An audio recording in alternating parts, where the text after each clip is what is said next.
జగద్గిరిగుట్ట విజయనగర్ కాలనీలో విషాదం చోటు చేసుకుంది. అను రెసిడెన్సీ అపార్ట్మెంట్లో ఒకే కుటుంబానికి చెందిన నలుగురు చేతులు కోసుకుని ఆత్మహత్యయత్నం చేసుకున్నారు. ఆర్థిక ఇబ్బందులతో మనస్తాపం చెంది సతీష్ కుమార్, అతని భార్య ఆమని, కుమారుడు నితిన్ కుమార్, కూతురు శ్రీజావళి సూసైడ్ అటెంప్ట్ చేసుకున్నారు. ఒకరు మృతి చెందగా ముగ్గురి పరిస్థితి ప్రస్తుతం విషమంగా ఉంది. పుట్టుకతో వికలాంగురాలైన కూతురిని హత్య చేసి తర్వాత మిగిలిన కుటుంబ సభ్యులు ఆత్మహత్యయత్నం చేసుకున్నారు. 48 గంటలు దాటినా మరణించకపోవడంతో తన స్నేహితునికి సమాచారం అందించాడు కుమారుడు నితిన్. బాధితులు స్థానిక హాస్పిటల్లో చికిత్స పొందుతున్నారు.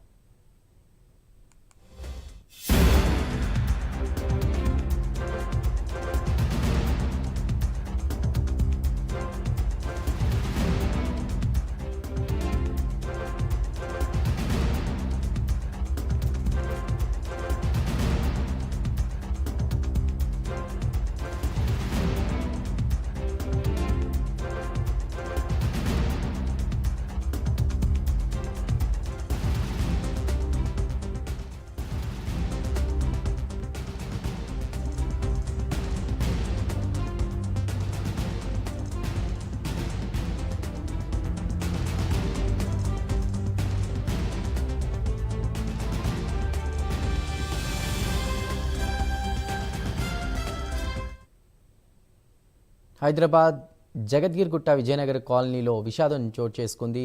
ప్రస్తుతం ఒకే కుటుంబానికి చెందిన నలుగురు ఆత్మహత్యాయత్నానికి ప్రయత్నించారు. ఈ ఘటనకు సంబంధించి పూర్తి వివరాలు మా ప్రతినిధి కుమార్ అందిస్తారు. Kumar. Thank you Chandu. Alvin colony Jagadgirigutta police station పరిధిలో దారుణం చోటు చేసుకుంది. అయితే విజయనగర్ కాలనీకి సంబంధించి అను రెసిడెన్సీ అపార్ట్మెంట్ లోని జీవన్ ఫ్లాట్ లో ఒకే కుటుంబానికి చెందిన నలుగురు ఏదైతే చేతులు కోసుకుని ఆత్మహత్యలకైతే పాల్పడ్డారు. అయితే ఇందులో ప్రధానంగా చూసుకున్నట్టయితే సతీష్ కుమార్, ఇతని వయసు వచ్చేసి 54 ఉంటుంది. అలాగే భార్య అమని, అలాగే కుమారుడు నితీష్ కుమార్, అలాగే కూతురు శ్రీజల, వీళ్ళందరూ కూడా ఒక్కసారిగా ఆత్మహత్యకైతే పాల్పడ్డారు. అయితే ఆర్థిక ఇబ్బందులతో ఆత్మహత్య చేసుకున్నట్లు కూడా ప్రస్తుతం పోలీసులు అయితే గుర్తించినట్లు తెలుస్తుంది. అయితే ఈ ముగ్గురు పరిస్థితి కూడా విషమంగా ఉండడంతో వారిని స్థానిక హాస్పిటల్కి అయితే తరలించి చికిత్స అందించారు. అయితే ముఖ్యంగా చూసుకున్నట్టయితే ఒకే కుటుంబానికి చెందిన భర్త సతీష్, అలాగే కుమార్, అలాగే భార్య కొడుకు నితిన్ కుమార్, అలాగే మరి కూతురు శ్రీజావళి గత కొంతకాలంగా ఆర్థిక ఇబ్బందులతో మనస్తాపానికి గురై వీళ్ళందరూ కూడా ఒక్కసారిగా ఆత్మహత్యకైతే పాల్పడరని తెలుస్తుంది. అయితే పుట్టుకతో వికలాంగురాలైన కూతుర్ని ఏదైతే ఒక్కసారిగా తండ్రి కూడా ఆమెను చంపేస్తున్నట్లు తెలుస్తుంది. అయితే కూతురు మరణించిన తర్వాత చేతులు కోసుకుని ఆత్మహత్యానికైతే మిగిలిన కుటుంబం కూడా పాల్పడింది. అయితే 48 గంటలు దాటినా సరే మరణించకపోవడంతో కుమారుడు నితిన్ తన స్నేహితుడికి సమాచారం అయితే అందించాడు. వెంటనే ఘటనా స్థలానికి కూడా పోలీసులు అయితే చేరుకున్నారు. అసలు వీళ్ళు ఎందుకు చనిపోవాలనుకునే దానిపై ప్రస్తుతం పోలీసులు విచారణ అయితే కొనసాగిస్తున్నారు. ప్రస్తుతం ఏదైతే దీనిపై కేసు కూడా నమోదు చేశారు.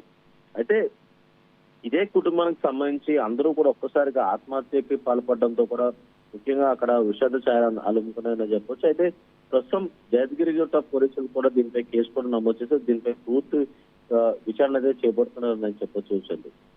Right Kumar, thank you.